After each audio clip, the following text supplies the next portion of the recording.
Tema 16. Las curvas. Las curvas 1. Las curvas generalidades. 2. Comportamiento del vehículo. 3. El centro de gravedad. 4. La motricidad. 5. La dirección. 6. Neumáticos. 7. La suspensión. 8. La aceleración. 9. La dirección a las cuatro ruedas. 10. Trazado de curvas. 10.1. Curvas a la derecha. 10.2. Curvas a la izquierda. 10.3. Salida de las curvas. 1. Las curvas, generalidades. Las curvas constituyen uno de los puntos más peligrosos de las carreteras, ya que en ellas el vehículo está sometido a una serie de fuerzas que, de producirse un desequilibrio entre las mismas, tenderán a sacarte de la vía. Las carreteras modernas ya tienden a que esta acción sea menor por medio del peralte o inclinación de la calzada hacia el interior de la curva, que no hace sino aumentar la reacción que produce principalmente el agarre de todas las ruedas al pavimento a causa del rozamiento transversal, es decir, que se consigue una mayor coeficiente de adherencia al peraltar la curva. Recordar, la física elemental, según el principio de inercia, un cuerpo en movimiento no se detiene ni varía su velocidad ni su dirección rectilínea, si no es por la acción de una fuerza. Esta fuerza proporciona a la masa que se mueve una aceleración positiva o negativa que le hará cambiar su velocidad o dirección. La fuerza necesaria para variar su velocidad es igual al producto de la masa por la aceleración. La fuerza necesaria para variar su trayectoria rectilínea es igual al producto de la masa del vehículo por la aceleración centrípeta. Aceleración centrípeta, magnitud relacionada con el cambio de dirección de la velocidad de una partícula en movimiento cuando recorre una trayectoria curvilínea. Así pues, los factores que intervienen en el trazado de una curva son la masa del vehículo, la velocidad, el radio de la curva, la acción del conductor. Como consecuencia de la acción del conductor, al girar el volante, se genera una aceleración centrípeta, cuyo punto de apoyo son los neumáticos del vehículo y que está orientada hacia el centro del radio de la curvatura, y cuya intensidad depende de los tres primeros factores.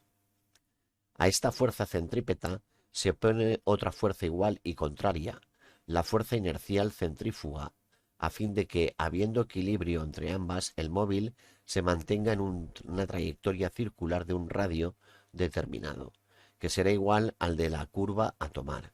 Esta fuerza se apoya en el centro de gravedad del vehículo. Fuerza inercial centrífuga.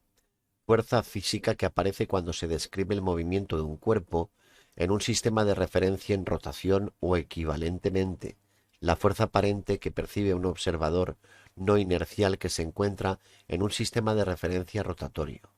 El calificativo de centrífuga significa que huye del centro. Cuando la fuerza inercial centrífuga supera el límite de adherencia, se produce el derrape. La inercia es la fuerza que trata de mantener el vehículo sin variación alguna. Para evitar que un vehículo se salga en una curva, habrá que aumentar la adherencia, lo que el conductor no puede normalmente hacer, aumentar el radio, lo que el conductor no debe de hacer, disminuir la velocidad, lo que el conductor sí puede hacer a su voluntad, y aumentar la fuerza tractora o de empuje, lo que sí que puede hacer el conductor hasta el límite de adherencia. Ejemplo, cómo proceder ante derrape de las ruedas traseras en curva. Derrape cuando las ruedas motrices son las delanteras. Tracción. En la mayoría de los casos es mejor no hacer nada. No decelerar, reducir la velocidad bruscamente. No hacer contravolante. Girar el volante hacia el exterior de la curva puede hacerse en caso de necesidad. Y no pisar el pedal del freno. Derrape cuando las ruedas motrices son las traseras. Propulsión. Levantar el pie del acelerador. Hacer contravolante con igual ángulo de giro o movimiento del volante que el derrape, ni más ni menos fuerza, y en el momento exacto, ni antes ni después. ¿Alguna duda?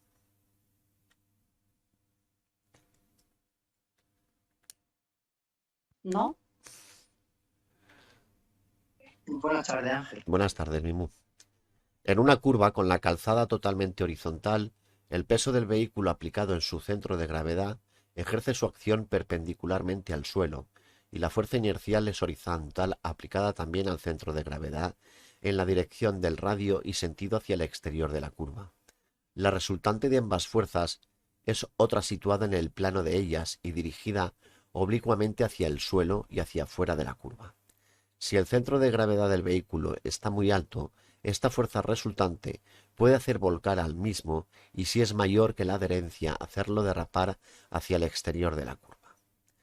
Con el peralte se puede lograr que este resultante para una velocidad determinada especificada de la curva y su peralte sea perpendicular al suelo, precisamente elevando este conveniente y progresivamente desde el interior al exterior de la curva. El peralte, el rozamiento, el radio, etc., son factores que intervienen pasivamente en la marcha del vehículo, en su trayectoria curva, pero es el conductor el que verdaderamente interviene de forma activa y decisiva en el comportamiento del vehículo, actuando sobre la dirección, el acelerador, el freno, etc. Naturalmente, para que la acción del conductor sea la correcta, debe conocer el vehículo y sus peculiaridades, así como la vía y sus características. Los vehículos se comportan de forma distinta según sean de propulsión o tracción, por lo que el conductor deberá compensar de alguna manera estos comportamientos o fuerzas con otras de signo contrario y conseguir el equilibrio deseado.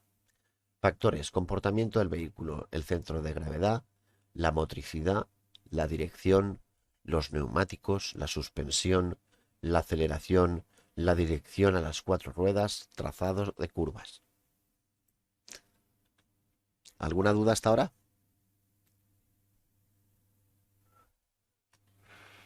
No. 2. Comportamiento del vehículo. Al tomar las curvas debe tenerse en cuenta alguna característica del vehículo con el fin de obtener el máximo rendimiento de él y circular con la seguridad de que va a trazar las curvas correctamente. Como en el caso de los frenos, no se puede detener un vehículo instantáneamente simplemente con desearlo. Es necesario transformar la energía cinética en calor y ello requiere un tiempo. En la trayectoria a seguir tampoco se puede solo con la fuerza de la mente lograr que el vehículo vaya por donde se quiera. Debe cumplir con unas leyes físicas inexorables. Todos los vehículos trazan una trayectoria distinta a la que deberían seguir de acuerdo con el ángulo de giro de las ruedas. Esta trayectoria teórica es la que sirve de matriz o referencia y según que el vehículo se aleja más o menos y hacia un lado u otro de esta curva, indicará su comportamiento. Se entiende por ángulo de deriva del vehículo el formado entre las líneas de las trayectorias teórica y real. Según su tendencia en las curvas, los vehículos se clasifican en subviradores y sobreviradores. Y esto es importante, compañeros. Vehículo subvirador. Se denomina así a aquel que sigue una trayectoria más abierta que la teoría, viéndose el conductor obligado a girar más la dirección para que describa la trayectoria deseada. Vehículo sobrevirador. Cuando al contrario que en el caso anterior la trayectoria es más cerrada que la teórica y por consiguiente el conductor debe girar menos la dirección para que siga la trayectoria elegida.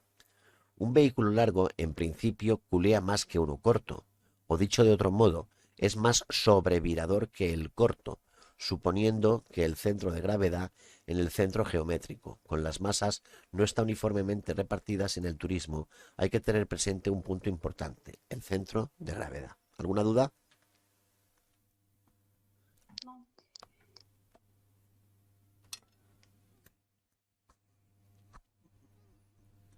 3. El centro de gravedad. El centro de gravedad o punto de equilibrio elástico es determinante en el comportamiento del vehículo en curva.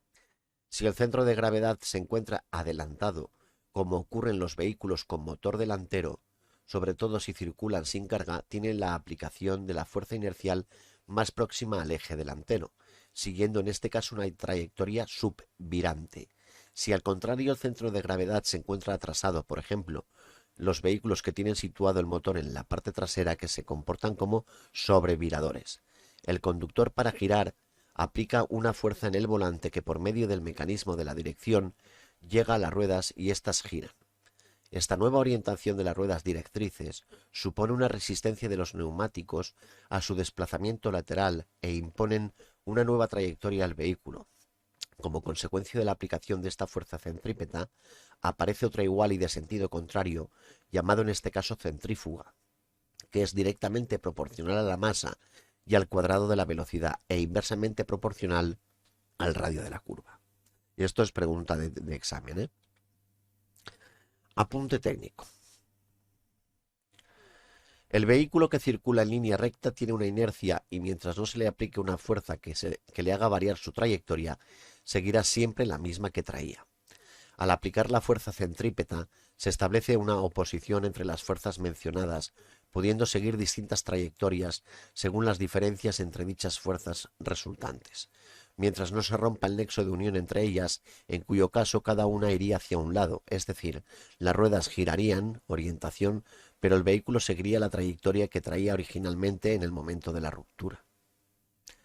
Como anteriormente se ha indicado, un vehículo será más o menos subvirador dependiendo de la distancia que exista entre el centro de gravedad y el eje directriz, y se ha puesto como ejemplo la situación del motor, pero no hay que olvidar el equipaje que, lógicamente, se sitúa en el eje contrario, desplazando el centro de gravedad y modificando por consiguiente el comportamiento del vehículo. Se sabe que la energía cinética de un vehículo varía con la masa, pero para saber cómo se comporta en curva, debe estudiarse separadamente esta energía por ejes. El vehículo que tiene situado el centro de gravedad cercano al eje delantero directriz, bien por tener el motor ubicado en este eje o por otro motivo, tiene más masa en el eje delantero que en el trasero. Si el vehículo circula a una determinada velocidad, la misma para los dos ejes, se obtiene una mayor energía cinética en el eje delantero que en el trasero, siendo por lo tanto mayor la resistencia que opone a seguir la trayectoria deseada por el conductor e impuesta por las ruedas directrices. Su comportamiento es, en consecuencia, subvirador.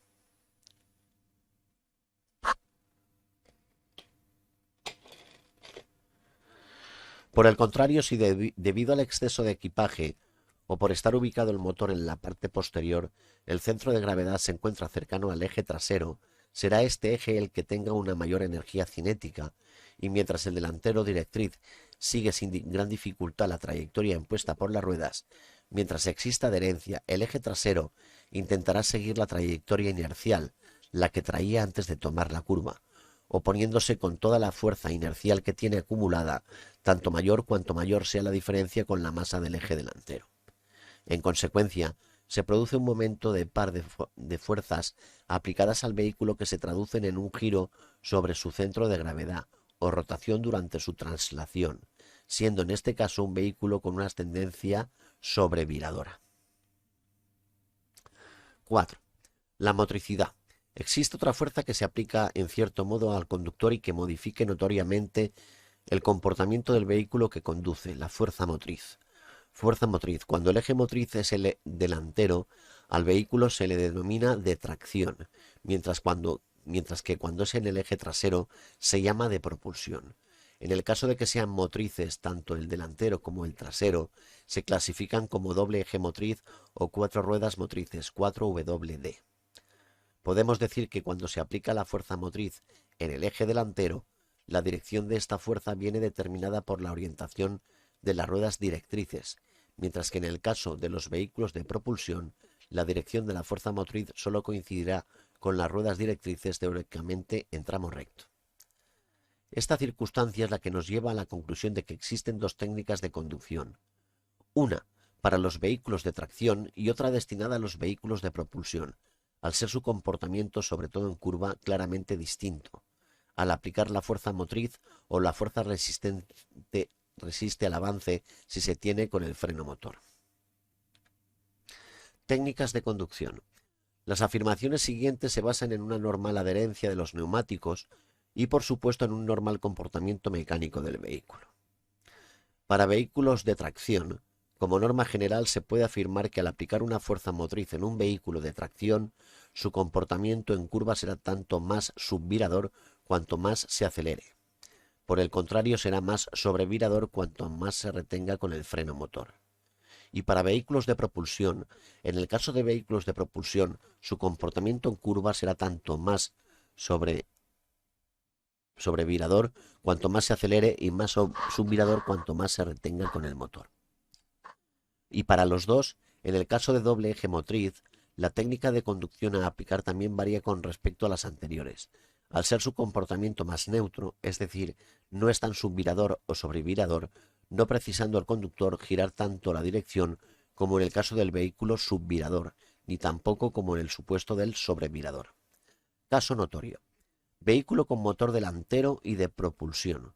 Cuando circula sin carga, su comportamiento cuando no se acelera es subvirador, por su mayor masa en el eje delantero y fuerza resistente en el trasero, y sobrevirador cuando se acelera.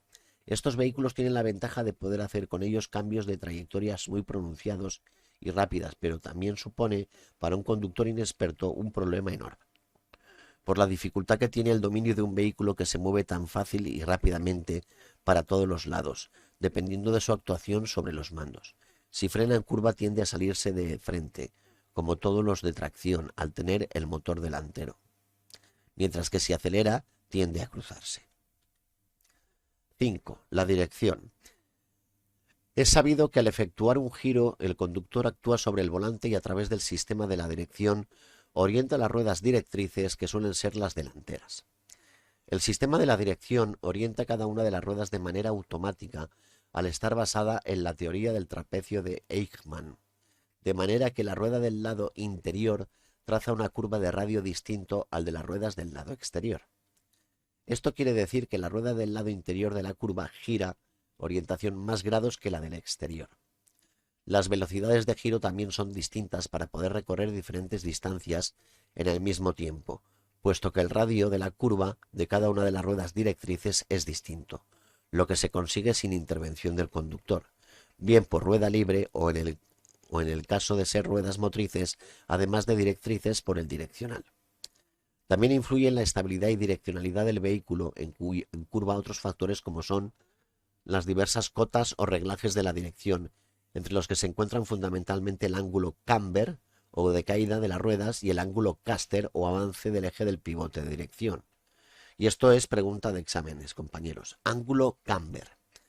Para tener una idea de cómo influye el camber en la trayectoria del vehículo, basta pensar en cómo toman las curvas las motocicletas, o algo mucho más gráfico, cómo puede ser una simple moneda si se le hace rodar de forma totalmente perpendicular a la mesa. Suponiéndola horizontal lo hará en línea recta, mientras que si se le da una cierta inclinación describirá una curva más o menos pronunciada, dependiendo de la mayor o menor inclinación dada. En los turismos ocurre en cierto modo lo mismo que en las motocicletas. La inclinación de las ruedas provoca una cierta tendencia a tomar las curvas más o menos abiertas. El camber positivo da influencia subvirante al eje anterior y sobrevirante en el posterior. También se produce un efecto giroscópico con variación de la dirección cuando una rueda encuentra una resistencia mayor que la otra, retrasándose ligeramente. Estas variaciones constantes, debidas a irregularidades del terreno, deriva de los neumáticos, pesos soportados, aceleraciones y frenados, modifican el comportamiento del vehículo, siendo necesario estudiar todos los parámetros que intervienen y que se interrelacionan para obtener un vehículo estable.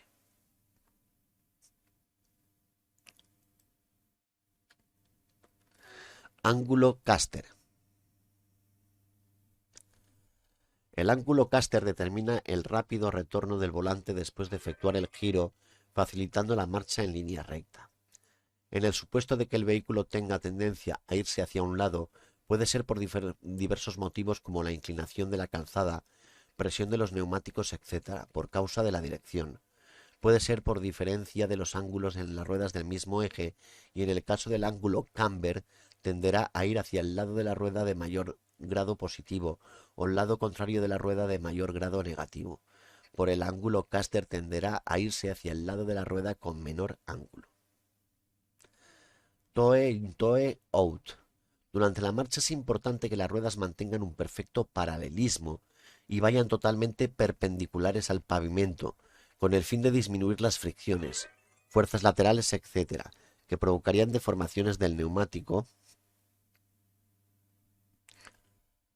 con mayor desgaste e irregularidades en la banda de rodadura, por lo que habrá que tener en cuenta las fuerzas aplicables durante el movimiento del vehículo, como son la inercia, la motricidad, la aerodinámica, el peso, los muelles y amortiguadores, etc., pudiendo ser necesario mantener una cierta convergencia toe-in o divergencia toe-out con el vehículo inmovilizado para que al aplicar las fuerzas que se producen en el movimiento queden completamente compensadas y las ruedas perfectamente alineadas.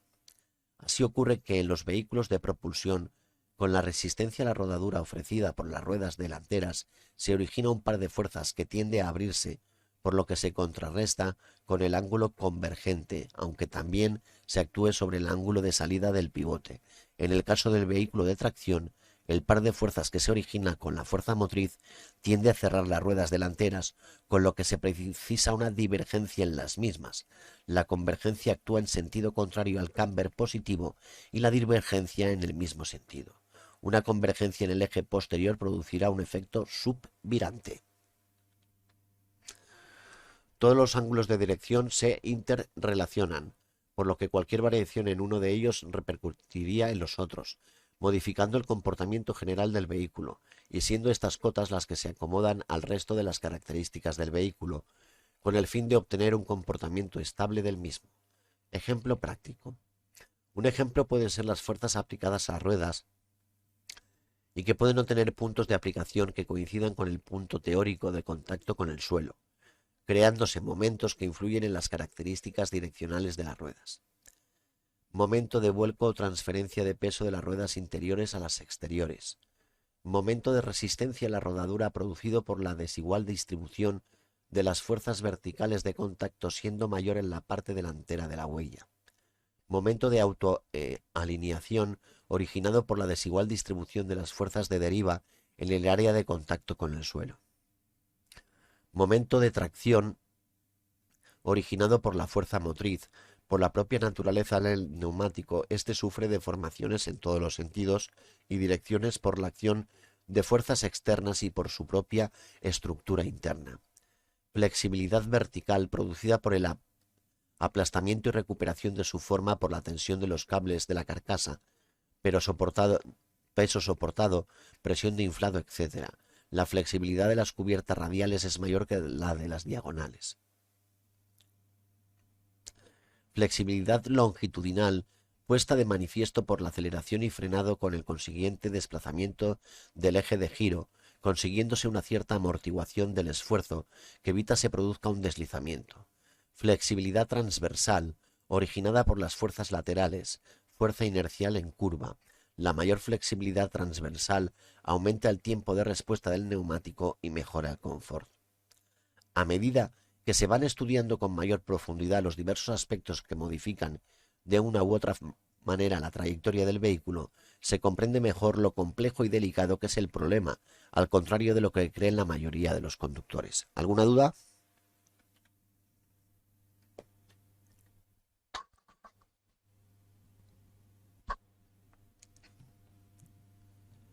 Seis. Los neumáticos. Los neumáticos afectan en gran medida a la marcha del vehículo por sus peculiares características intrínsecas. Las condiciones del vehículo y la forma de conducción provocan reacciones de los neumáticos que influyen en el comportamiento del automóvil, siendo necesario conocer ciertos aspectos que repercuten en la frenada, toma de curva, etc. Repasemos los conceptos vinculados. El neumático. Como tal elemento elástico, también interviene en la suspensión, eliminando vibraciones que hacen la conducción más cómoda.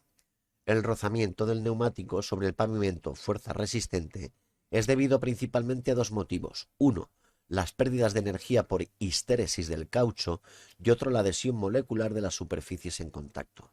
La histéresis del caucho es la pérdida de la elasticidad de este, ¿vale? De manera paulatina a lo largo del tiempo. El fenómeno de histéresis consiste en el retardo en recuperar la forma primitiva que tiene lugar en el caucho sometido a deformación. La recuperación se consigue con la aplicación de una fuerza en sentido contrario a la que ocasionó la deformación, consumo de energía. La producción de ese trabajo y el calor generado equivale a la energía consumida. El fenómeno de adhesión. El fenómeno de adhesión es debido a la atracción eléctrica que tiene lugar entre las moléculas de la superficie en contacto, siendo preciso romperla para permitir al rodar deslizamiento o derrape de los neumáticos, lo que determina un importante consumo de energía. ¿Alguna duda?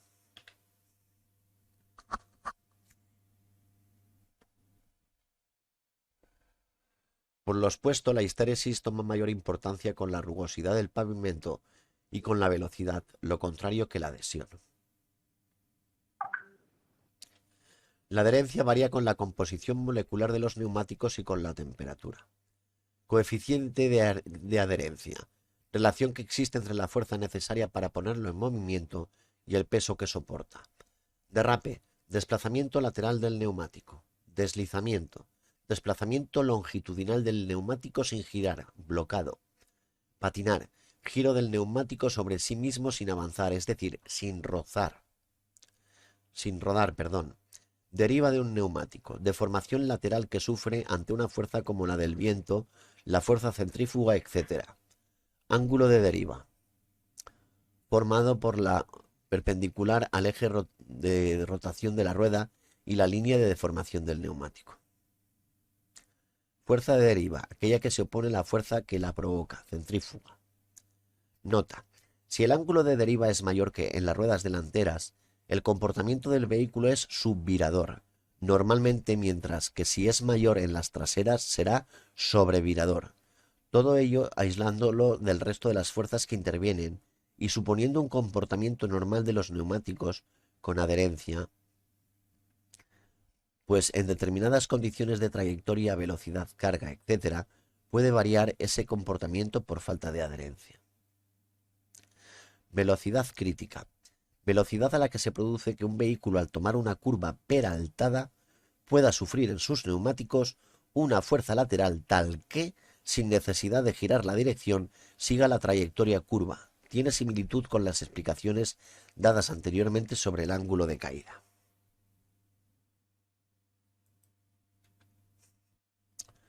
Otras consideraciones técnicas. Al tomar las curvas, los neumáticos soportan distintas presiones o fuerzas, siendo las del lado exterior, debido a la transferencia de pesos, sufren una mayor deriva.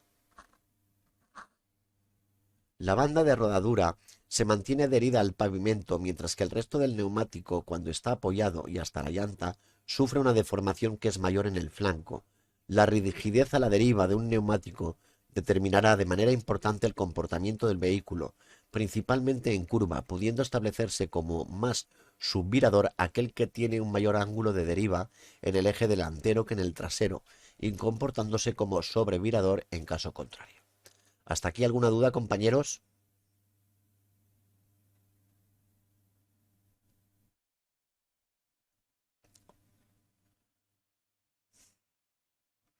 La rigidez de deriva de un neumático depende, entre otros factores, de su estructura interna y de su perfil, entendiendo como tal la altura del neumático o distancia entre el pavimento y la llanta.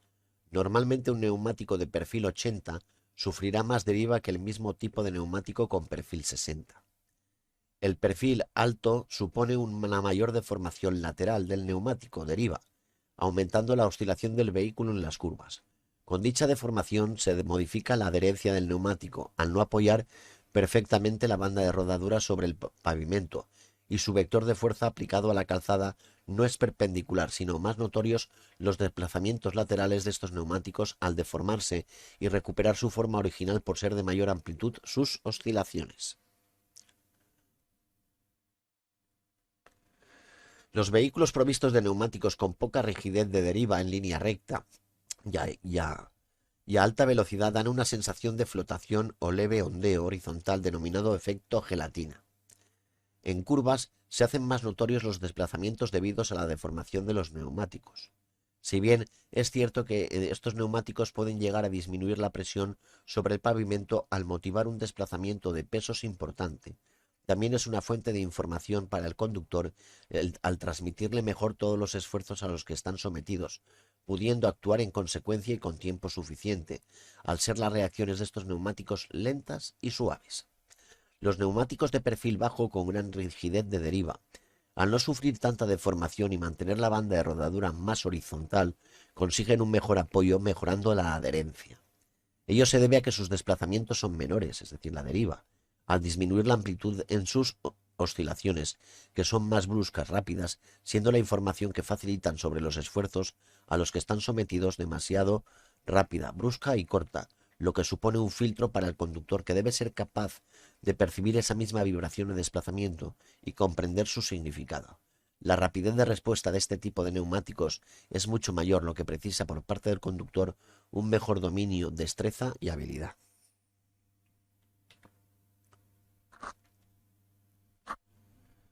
Presión de los neumáticos.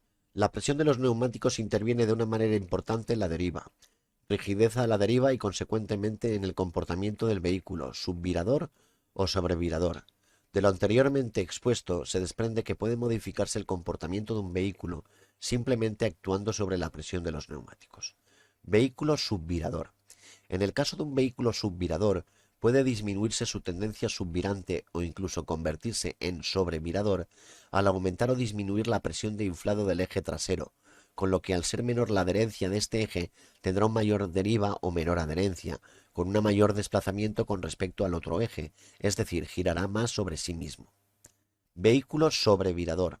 Por el contrario, un vehículo sobrevirador disminuyendo la adherencia del eje delantero tendrá una mayor tendencia a seguir de frente, es decir, le costará más entrar en la curva al disminuir su adherencia, siendo la trayectoria más o menos subviradora según la diferencia de presión con lo que teóricamente se considera correcta. La mayor o menor adherencia de los neumáticos se consigue bien con un mayor deriva, menor presión interna, o con una mayor derrape o desplazamiento lateral al producirse rebotes, mayor presión interna.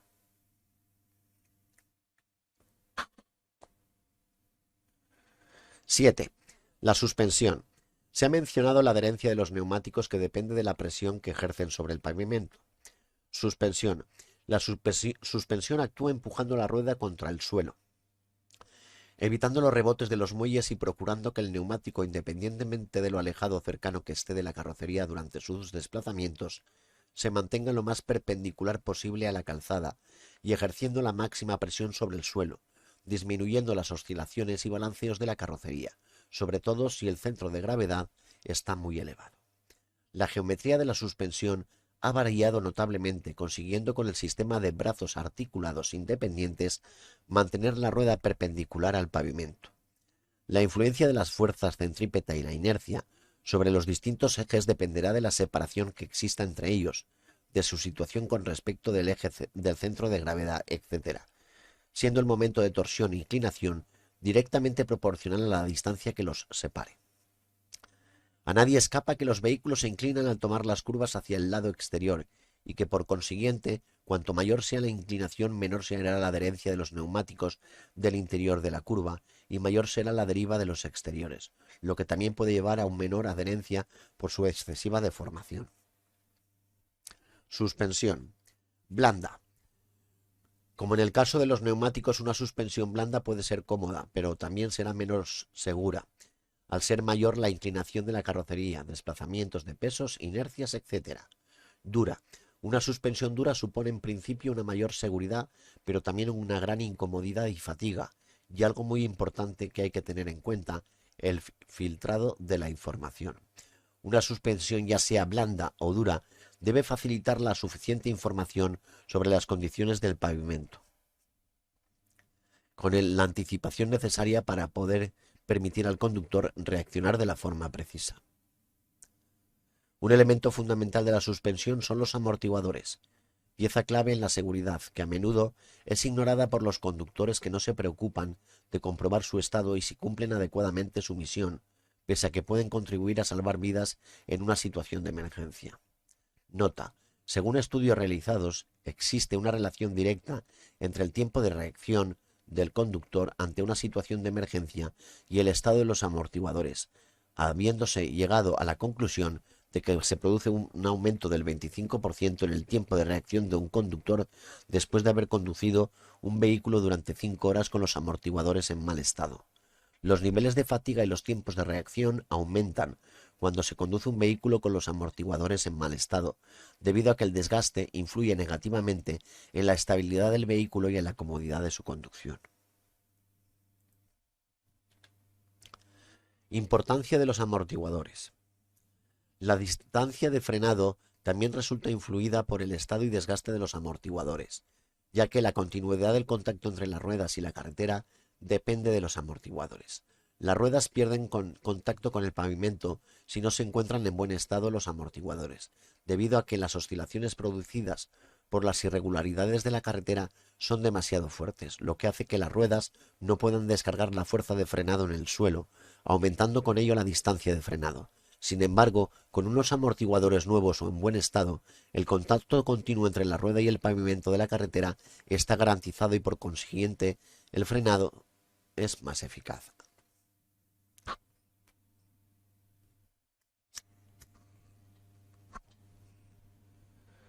Los amortiguadores en mal estado también afectan al sistema antibloqueo ABS. En este caso, las ruedas pierden agarre cuando el neumático rebota y tienden a bloquearse haciendo que el sistema electrónico intervenga, abriendo la válvula correspondiente. También aumenta la distancia de frenado en curvas. Si se da la circunstancia de dar un frenazo para evitar un atropello o una colisión en curva y los amortiguadores no están en buen estado, las ruedas que menos adherencia tengan, normalmente la trasera interior a la curva, bloqueará si no dispones de ABS. Con los amortiguadores en mal estado, el aquaplaning, deslizamiento sobre el agua, se inicia antes que con amortiguadores en buen estado. Si además de los amortiguadores los neumáticos están desgastados, las ruedas pierden adherencia incluso circulando el vehículo a poca velocidad. 8. La aceleración. La finalidad del acelerador control de la fuerza motriz no es solo permitir aumentar cuando es necesario y posible el número de revoluciones o vueltas del motor, sino que cumple también otro papel importante, consistente en mantener esa velocidad del motor al nivel deseado al aumentar la potencia del mismo. Cuando se va a efectuar un viraje es particularmente importante que el motor gire a unas revoluciones adecuadas y más importante aún que la velocidad del automóvil sea la apropiada. La velocidad de marcha correcta dependerá de lo cerrado del giro, es decir, del radio de la curva o ángulo de la trayectoria a describir.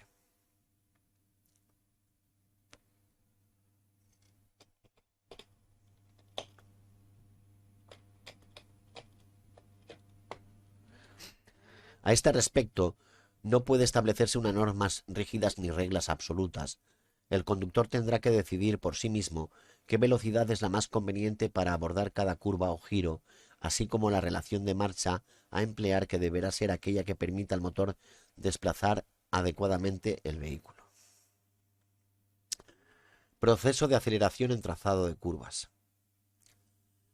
Inicio del giro, durante el giro y el final del giro. En el inicio del giro, velocidad de marcha deberá ser más baja. Durante el giro la velocidad prácticamente permanecerá constante y al final del giro, a la salida de la curva, obtener aceleración. La velocidad de marcha deberá ser más baja en el preciso momento de iniciar el giro y a partir de ese momento el automóvil debe funcionar bajo aceleración, pero esto no siempre significa, como sugería la expresión anterior, que deba irse muy deprisa, sobre todo al final del giro, sino que deberá utilizarse el acelerador para vencer las diferentes resistencias y fuerzas que actúan durante el giro, de manera que la velocidad durante el giro prácticamente permanezca constante, si bien al final del giro o a la salida de la curva se comienza a obtener una aceleración. Atención, lo anterior no debe provocar un exceso de aceleración.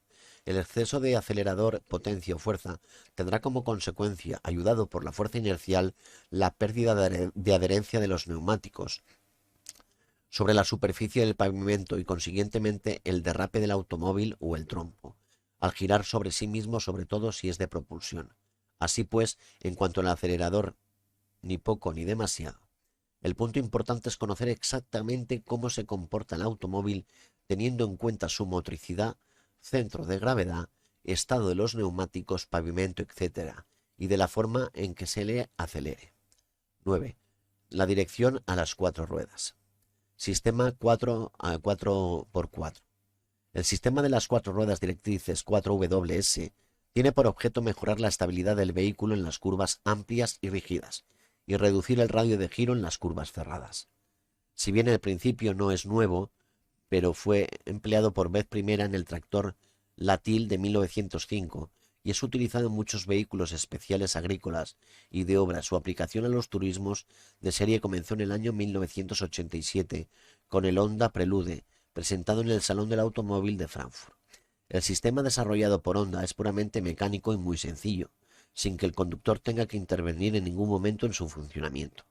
La originalidad del sistema de este sistema reside en el hecho de que, según la importancia del giro del volante, las ruedas traseras giran en el mismo sentido que las delanteras o el contrario, hasta un giro de 120 grados. Un tercio de vuelta, las ruedas traseras giran en el mismo sentido que las delanteras, mientras si se llega a los 240 grados, 2/3 de vuelta, las ruedas traseras se enderezan y más allá de esos grados giran en sentido inverso al de las delanteras. Explicación técnica. El sistema es muy sencillo.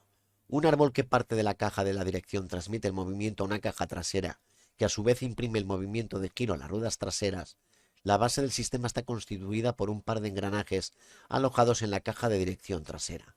Un engranaje planetario fijo acoge a una rueda dentada interior provista de un eje descentrado. Gracias a un desplazable que se desliza verticalmente, quedan anulados los movimientos verticales y únicamente cuentan los desplazamientos laterales transmitidos a la rueda mediante los brazos de dirección clásicos. Utilidad.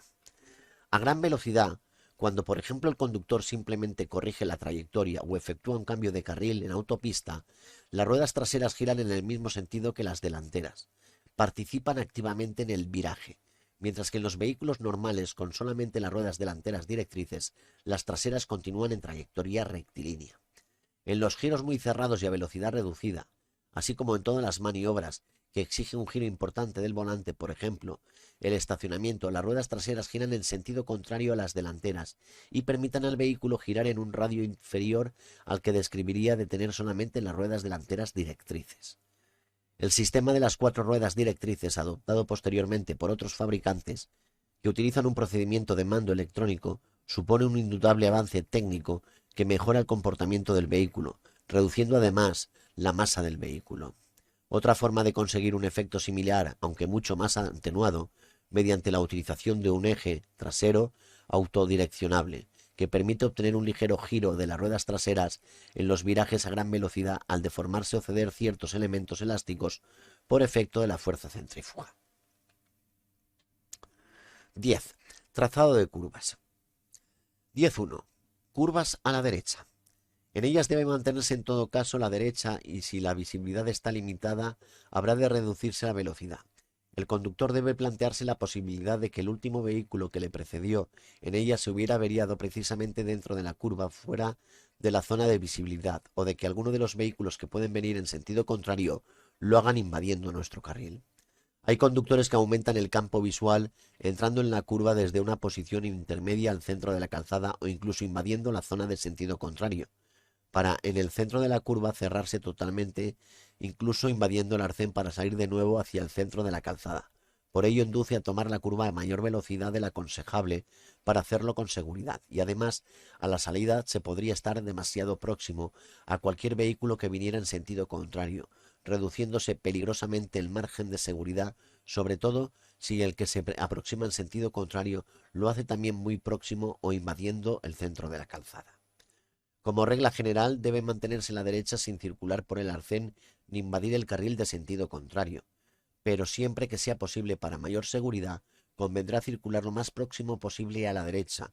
Ello implica una moderación en principio de la velocidad al verse obligado a trazar la curva con el ángulo más cerrado o menor radio, pero conlleva la ventaja de un mayor dominio sobre el vehículo ante cualquier eventualidad y un mayor margen de maniobrabilidad por la menor velocidad. 10.2. Curvas a la izquierda. Una posición ceñida a la derecha proporciona una zona de visibilidad más amplia cuando se afronta una curva a la izquierda, pero normalmente invita a tomar más deprisa situando el vehículo próximo al centro de la calzada en el punto medio de la curva, con el peligro de acercarse demasiado a los vehículos que pueden circular en sentido contrario. Como en el caso anterior, conviene moderar la velocidad para tomarla por el exterior sin que el bombeo de la calzada o la falta de peralte lancen el automóvil hacia el arcén o lado derecho de la calzada, dificultando el trazado de la curva. Conviene recordar lo estudiado sobre la frenada en curva y su problemática, para evitar encontrarse en esa situación y, si fuera necesario, utilizar los frenos, saber que a la velocidad que se circula es posible la detención del vehículo dentro del margen de seguridad. El freno no siempre es la mejor solución para rectificar el error de tomar la curva a mayor velocidad de lo aconsejable. 10.3. Salida de las curvas. Para salir de una curva se girará con suavidad el volante en sentido contrario al efectuado, con el fin de enderezar la dirección, es decir, mantener una trayectoria recta, se aumenta suave y progresivamente la aceleración y se cambia a relaciones de marchas más largas para adquirir progresivamente la velocidad de marcha adecuada a la vía, vehículo, tráfico y conductor. Así las ruedas se agarran bien en la calzada y el vehículo no pierde estabilidad. Y hasta aquí el tema de hoy, compañeros. ¿Alguna duda? No. Bueno, lo único que os pido es que os suscribáis y que le deis a la campanita. Muchas gracias.